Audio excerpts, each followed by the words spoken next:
svete fungujú spolupráce štátu a najlepších odborníkov, to znamená externej firmy, ktorá má kompetenciu, schopnosť robiť lepšie. Nie vždy je štát najlepší gazda.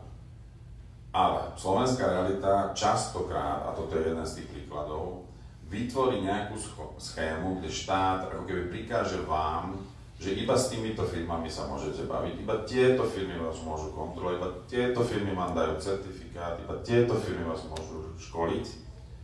A niekde pri tej ušľachtilej idei, že to bude fungovať lepšie, efektívnejšie, rýchlejšie, bude to super, sa to zasekne, zistí sa, že sa tam dajú zarábať korunky a už to ide tam, kde to nemá byť. A teda ja si dovolím typnúť, že toto tam funguje asi tak 30 rokov, 15. Neviem, asi dlho. Prešíme to, 21 rokov. 21 rokov.